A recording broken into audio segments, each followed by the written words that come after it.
How you doing, everyone? Scott here. This is going to be my 2019 vinyl tag. Did last year's, thought it was a really good idea, I really enjoyed doing it, so thought I'd give this one a go, although this one was much harder than last year's. It took a while for me to get bits and pieces together and all that kind of stuff, but this is my go at it, so I'll jump right in. My best find of 2018 would have to be this original Black Sabbath from 1970.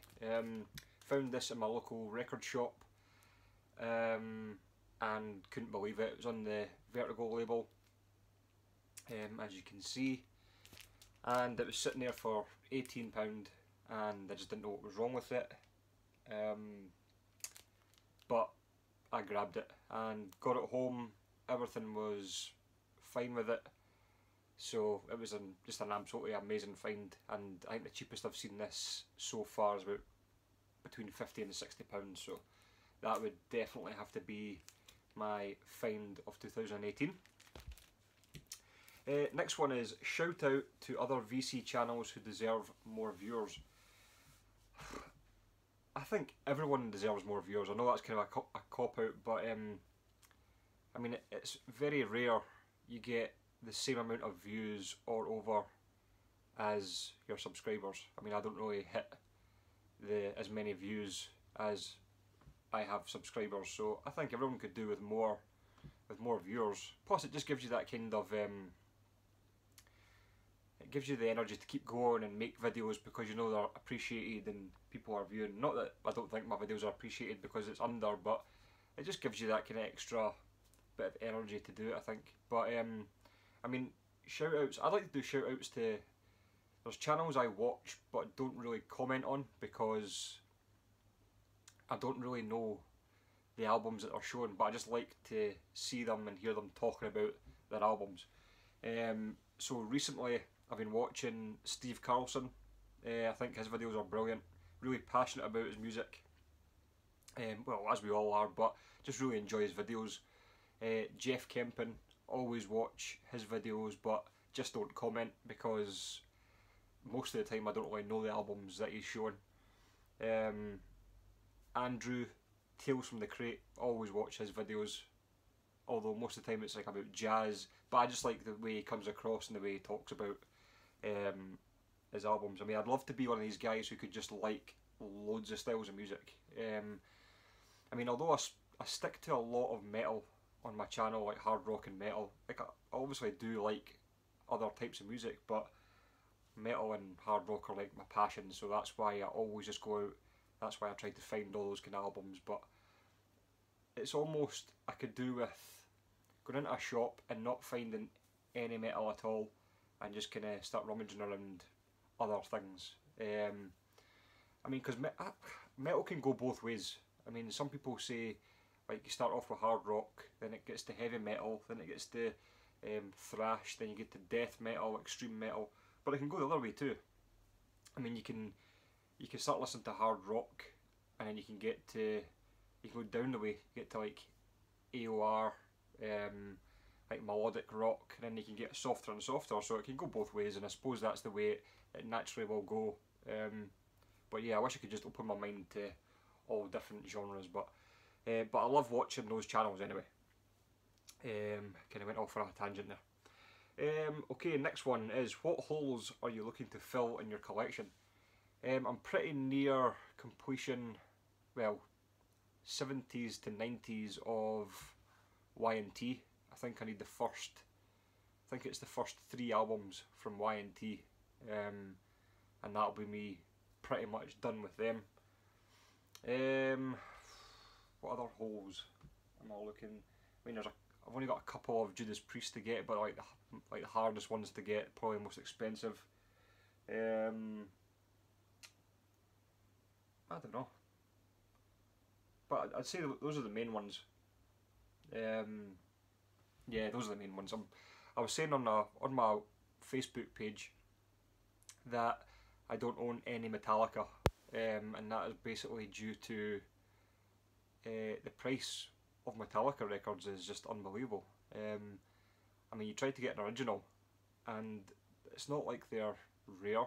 They're not scarce. They're easy to find. It's just people just want a lot of money for them. I just don't understand why. It's the same with the reissues. I mean, the Megadeth reissue of Rust in Peace you can get for 15 quid. The reissue of the Black Album from Metallica is 27. So I just don't get why they're so expensive. It's the same with Ride the Lightning. The same with Master of Puppets. So that just completely puts me off buying Metallica. So that's the reason I don't have any Metallica in my collection. When I'd love to have Metallica in my collection, but I'm just not willing to pay that kind of price. So I just don't understand it. So that is that one. Next one, a cheap album that's really good. ZZ Top, Eliminator, 1983, absolutely amazing album. I love this album, and you can get this for, I mean, you'll get that for under a fiver or £5. I mean, that's really cheap. These are going really cheap, so that's what I would say. ZZ Top, Eliminator. Your favourite side project album. See, this is one I really struggled with because I don't really have many side project albums. The only one I could really think of, and I don't really know if this really qualifies as a side project, but it'd be Damage Plan, that featured Dimebag Darrell. Him and Vinnie Paul went off to do that after Pantera. I don't know if it was much of a side project, but and I've got the CD, but my CDs are actually all piled up here, stacked just now, so they're not the easiest to get to. So it would definitely be Damage Plan, but I don't know if that's a side project. But that's what I'm gonna say. A song from an artist or band that is uncharacteristic in their catalogue. This was really hard for me as well because I only really listened to like one, well, like really listened to one type of music. But the one I did come to was Changes by Black Sabbath. I remember listening to the album and hearing Changes, and I just thought that's so soft for Black Sabbath. And don't get me wrong, I love the song. I know a lot of people don't like it, but I really love the song. But when I first heard it on the album, it just kind of sneaked up on me. So that's what I would say. Changes by Black Sabbath. The last album you purchased. I have purchased albums since my last video, so I don't really want to show any of them because I've not done an update for them yet. But I would have to say Badlands. That was probably one of my last albums that I purchased in the last time I was out digging. So that is that one. A great album with a bad cover. David Lee Roth and Skyscraper. David Lee Roth's second album. Really love the album. It's got the amazing song Just Like Paradise on it, which I love. But that is a shocking cover. I mean, it's hardly a heavy metal hard rock cover, is it? David Lee Roth climbing. It's just, they could have done so much more with that cover, and it's just a shocker. So that's definitely a great album with a bad cover. A bad album with a cool cover. This was harder for me because I don't really, like, I listen to a lot of music before I buy it, so I would have to say, just because this CD is a CD that I have just for the sake of it because I hate the album, but it's by Motley Crue and it's Generation Swine. So I'll put the wee picture up here of the album cover. So it's basically them with pig masks on and all that kind of stuff. And I think I like the cover, but it's just a shocking album. So that is that one. A blues album. Now, this was really hard as well, but I did find this, and this is probably the most blues album I've got. It's the Jeff Healey Band and See the Light. Jeff Healey you'll know from Roadhouse, the film. That's where I first noticed him. But really good, and that's probably as bluesy as I'm going to get. Oh, there you go. This is my song called Blue Jeans Blues. So that is a blues album to me. An earworm song. So a song that basically gets stuck in your head. The first thing I thought of was the A-Team theme. I don't know why, but that is almost always in my head. Just I don't know why. It's just one of those songs. For years, it's always been in my head. But another song as well is Gods of Thunder by Kiss. I'm not a massive Kiss fan, but that that's always in my head, and that was really bad, but that's almost what it was like. A historically important artist. Seeing how, as I'm a metal guy, I would go Tony Iommi. He's just like the riff master, wasn't he? You'd kind of think, would metal be what it is now if it wasn't for Tony Iommi and Black Sabbath? So, I mean, you could say loads of people like that, but for me personally, I'm metal. Tony Iommi. An album you own because of your parents. This was easy. Meatloaf and Bat Out of Hell. First heard this probably on the turntable from my mum. This is one of her favourites, and an awesome cover as well. Just really stands out, and it's just pretty much a perfect album. So yeah, definitely know this album because of my mum. Next one. Best dollar bin find. Now, we don't really have dollar bins here because we don't use dollars. Just try to be a smart arse. No. I don't really find anything in like the clearance bins and all that kind of stuff because they don't really put any metal in it. It's always just albums I've got 2 or 3 or 4 copies of, and so I always have a wee look, but I never find anything apart from, and it's not metal. I found this for £1, and it's MC Hammer. Was it MC Hammer? Don't Hurt 'Em. So his debut album, found this for £1, and it's an amazing shape. And I thought, it's £1. I know it's MC Hammer. It's just cheesy 90s rap, but it's £1. Who cares? So that is my dollar bin find. Favourite double album. Struggled with this one as well, but I went for Priest Live. Just one of my favourite live albums. And I mean, what else can you say? I could have gone with Live After Death, Iron Maiden, or Motley Crue, but this is just one I really enjoy, and it's, for me, it's quite, to enjoy a live album is a big thing because I'm not really massively into live albums, but this is just absolutely amazing. Just got a great set of songs on there. It includes Out in the Cold, Metal Gods, Breaking the Law, Some Heads Are Gonna Roll, The Sentinel, Electric Eye, Turbo Lover, Living After Midnight, You've Got Another Thing Coming. Just awesome. So that would be my favourite double album. An album you learned about from the VC in the last, oh no, it's cut off, in the last year I think it is. I would have to go with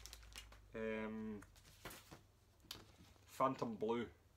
I saw this on Rob Blackstar Vinyl's channel. Listened to the album and I thought it was awesome. It looks like really generic like bubblegum pop or rock stuff, but it's actually got a much harder edge than that. So it's a really, really great album. So that would be my recommendation from the VC. A 10-inch record. Now I've just piled everything up on top of everything. I would go for, this 10-inch Wasp, The Idol. I've shown this a couple of times, but I'm quite proud of this because it is signed by Blackie Lawless.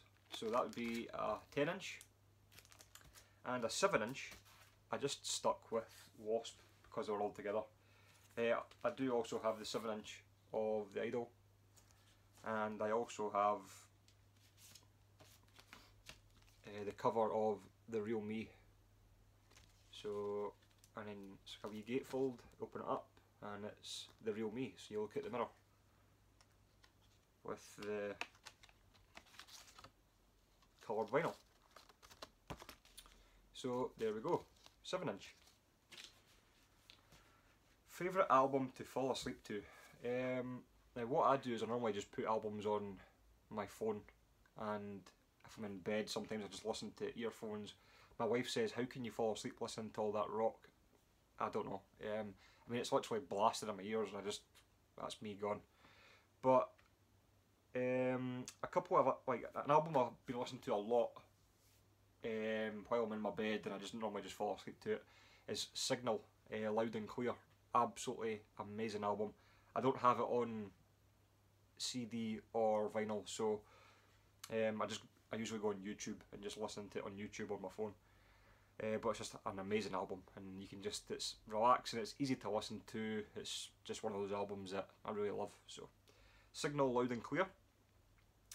And last but not least, your favourite VC experience and or advice for people contemplating making videos. I'd say one of my favourite experiences in the VC was meeting up with Metal Mickey and Cloudy Milder. We went to Carlisle for a gig. I mean, the gig was absolutely shit. Well, I thought it was alright. It could have been better. But yeah, that was a fun day. And it's just weird meeting people that you've only met on a screen or been talking to over Messenger or whatever. You actually see people in the flesh. It's like, wow, I thought you'd be taller, or I thought you'd be whatever. But yeah, it was a really good laugh just meeting up with those guys, and we need to get something like that sorted soon with maybe a bigger group of us to maybe meet up and go somewhere, go for a few pints or whatever, because yeah, it was a really good laugh. So yeah, that'd probably be my favourite experience from the VC. And advice for people contemplating making videos: just don't be too nervous, because everyone understands that you're probably not used to making videos, and you might not be the kind of like most outgoing person, but you want to kind of get yourself involved, which is completely and utterly fair enough. Nobody's going to judge you on how good your videos are. I mean, I was worried about that when I first started. I thought, oh, what if people don't like my videos, and what if I come across like I don't really know what I'm talking about, but you just kind of got to go with it, and the more videos you make, the easier it gets. I mean, I still fumble about and get your words mixed up and get albums mixed up, and people correct you. It happened to me the other day. I got the order of albums mixed up. Somebody corrects you, but it's no big deal. It's just meant to be fun. So I would just go ahead and do it, and even if you just try it a couple of times and look over the video and see what you think, and then, or even if you like maybe just like script your first few videos to make you feel a bit more comfortable, then just do that. But I would do it, because we're always looking for new channels and somebody else to recommend albums to you, and it's just another mate as well that you can make when you're doing this. So I wouldn't hesitate. I thought about it for a while, and I wish I hadn't, because once I did it, I never looked back. I've just enjoyed it ever since, and hopefully I'll continue to enjoy it as much as I do now, because it's just a great laugh, and you learn about loads of music and meet great people. So just do it. So that's the last question. So that is my Vinyl Tag 2019. Hope you enjoyed it. Not seen a lot of the metal guys do this, so get on it, and I will see you guys in my next update, which will be in the next couple of days, I think. So I'll see you guys then. Cheers.